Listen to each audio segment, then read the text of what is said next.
Billy, Greg, respectfully, you don't know Pelota.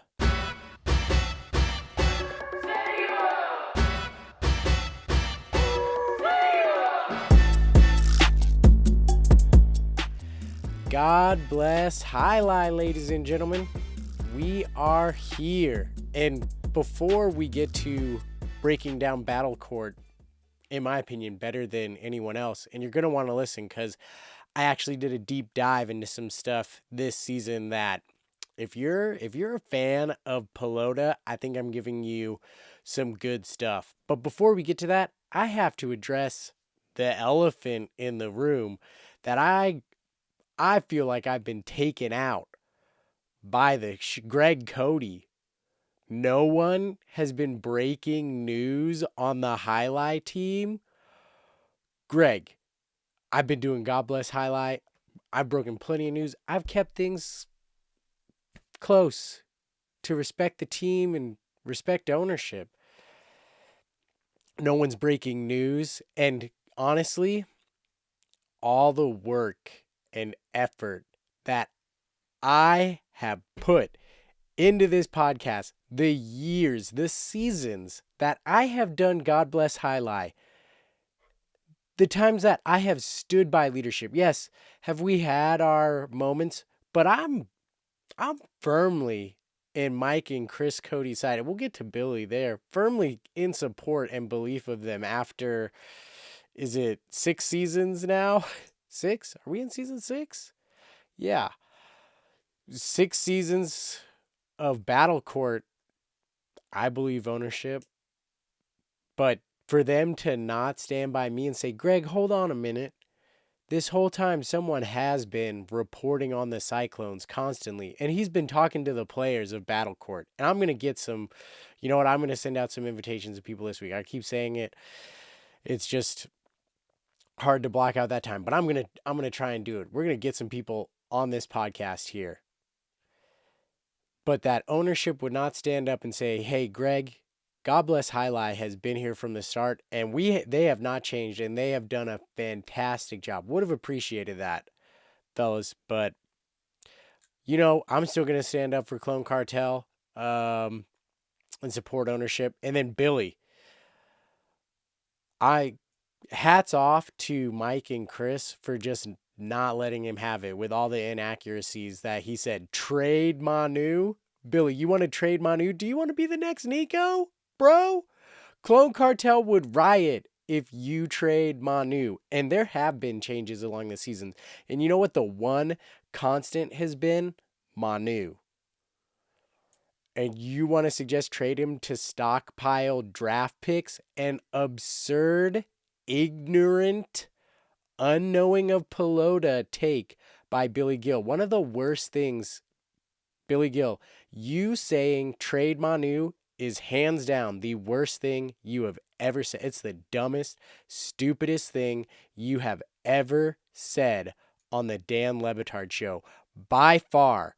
And you may have started a war with Australia, but if you keep this up and this stance towards the Cyclones and ownership and Manu in particular, you've started a war with God Bless Jai Alai. Apologize. Heartfelt, please. So let's break down the Pelota because we've had some good action since we last talked. Friday Night Fronton, Clone Cartel took care of business, got the game day dub. Felt like we got the monkey off our backs. Finally beat the defending champs game day dub, top of the league. And I've got a little bit more on the Chargers later in my deep dive of Battle Court and Pelota. But this was a big win for us. Momentum we got after, this is coming off of a disappointing loss to the Chargers, but then a game day tie that honestly should have been a game day win to the Warriors. But the Warriors just find ways to get ties, although that's not doing enough for them. So we got the tie and now a win. And we find ourselves, we're firmly in playoff contention because Devils, Warriors, they're maxed out 2.5 points. They've played the same number of matches as us. They've both played 6 and they're at 2.5. We've played 6 and we're at 3. So we're ahead of them. We put some separation between us, and what you're seeing is those half points matter because the Warriors have only lost. They only have one loss. They've got 5 ties, and getting nothing but ties in this new battle court is not good enough. It just isn't good enough to get you there. So big win, really excited. Inaki has been lights out for us. A big win for Manu and him taking down Zuleika and Ubia. We're 2-1 against that team. Should be 3-0 against that team, but we will take it. Big rally by the team. Started out down 0-2, not looking good. Was a little back against the wall there, but team rallied, won 4 straight, got the game day win. Dominant in singles on the day after the first 2. This was a big singles match. There was 4 singles matches, only 2 doubles matches. So it was big, honestly, that we got the game day win. Then coming up later in the week, Warriors Devils 3-3 tie. And here's where with this new format, starting to realize you cannot let a set get away. In this one, both teams, Warriors and Devils, could be looking themselves in the mirror and asking themselves what if? Because both teams suffered a big upset that was not expected. Alex and Bradley beat Nicholas and Kubala. Nicholas and Kubala were big favorites. They were undefeated on the season. Alex and Bradley, not a great record going into it. I think they might only have 1 win on this season. Not entirely certain, but it was an unexpected victory for Alex and Bradley to take that. And they took it handily, too, which is also surprising. Upset, took it handily. The other big upset was flipped the other way with Ferranda taking down Julin. Couple things of note also. Well, I've already mentioned Julin, so we'll get to that. Ooh, boy, the Warriors got to really be kicking themselves because they should be thinking we should have the 3 points. We should have 3 points. The Devils should be the bottom, and we should be tied with the Cyclones. But that's not the case. Ferranda rallied down 2-5, and he was dominated the first set. He changed up his game, started throwing a lot more shots, and took the second set 6-2, and it was 5-2, and Ferrando battled all the way back from 5-2 to take the match, and Julin was really upset. He came into the pit, slammed his cesta against stuff. So that's a tough loss to take when you surrender that big of a lead, and Julin he's again, I've told you, he's my top Division 4 player. I think him losing to Ferranda is a big surprise. Hats off to Ferranda, who he's 2-1 on the season as a Division 4 player. Was gritty for us, I thought, last year, and he's playing well in singles for the Devils. But that's something that Julin has got to be like, man, threw away half a point there, and that's the difference between the Warriors right now being out versus tied for in the playoffs. So here's what I realized about this season of Battle Court. Singles and doubles are equal. This whole time we've been doing points, and doubles matches were 1.5 points. Singles matches were 1 point. So dropping a singles match, sure, whatever.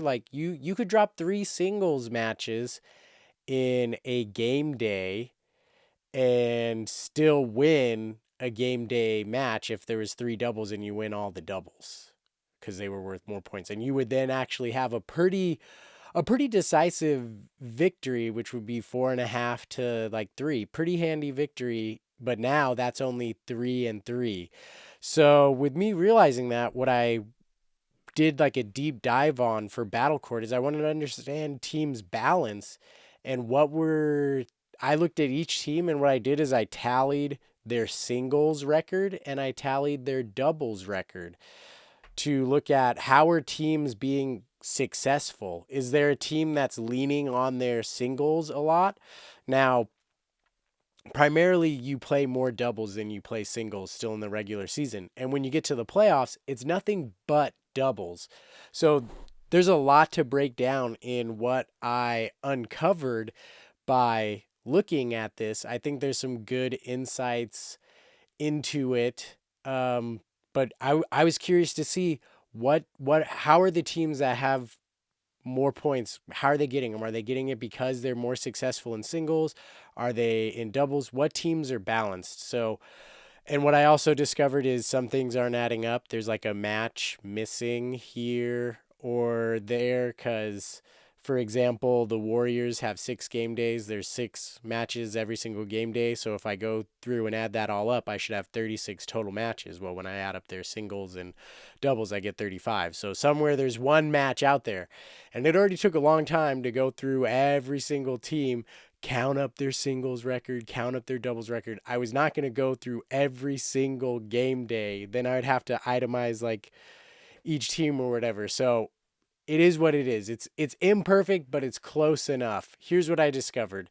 Cyclones, we've been a weaker singles team, stronger doubles team. 5-7 singles record, 12-11 doubles record. And that's been us. Like we're not a strong singles team, but a better doubles team, which is why like we got to get to the playoffs. If we can get to playing doubles where the playoffs where it's nothing but doubles, like our chances there. Chargers. This is the biggest revelation to me for the Chargers. They have been, out of all the teams, they've been the most dependent or reliant on their singles. They're 8-5 in their singles. They also have the most, they don't have the most singles matches there, but they're 8-5 in their singles. They're 13-16 in their doubles. They have the worst doubles record of any team besides the Warriors. Warriors are 10-13, but 13-16. What that tells me, you guys, Chargers, fool's gold. They've come down a little bit. Their last 2 game days, they've actually lost, and while rocketing to the top of the league, it's been at the hands of singles success and mediocre doubles play, if not poor doubles play. If you look at their team, their bottom half of their Division 5 and Division 6 teams, they're bad teams. That's 2 bad teams in terms of their record. And I'd love to tell you their record exactly, but when I go to their page, it was error.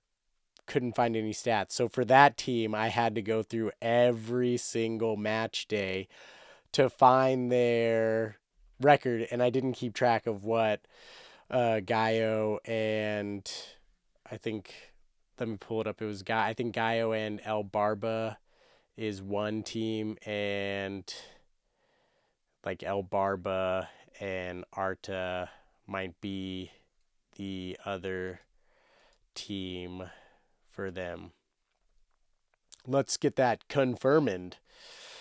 Gaio and El Barba, their Division 6 team. Arta and El Barba, the other team. Those are bad teams. And again, when it gets to the playoffs, it's just a straight up 6v6 doubles match. And if you tie, the team with a better record picks their tiebreaker to play. Where if you have 2 really bad teams and you're lucky enough to get a 3-3 tie, and you Chargers, you don't have the better record, they're probably going to pick those teams and take advantage of that. That's what I would do. And I think, here's Nasty Nate's prediction. Be on the lookout for the Chargers to drop a little bit. I think they've still shown they're successful enough to be a playoff team, but I don't anticipate them remaining at the top of the league anymore.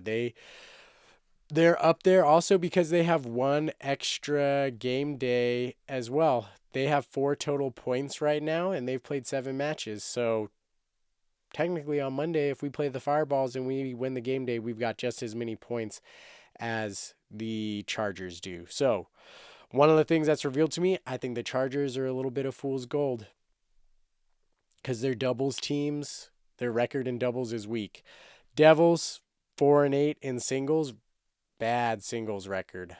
The worst singles record. Doubles, 12-12, right around 500.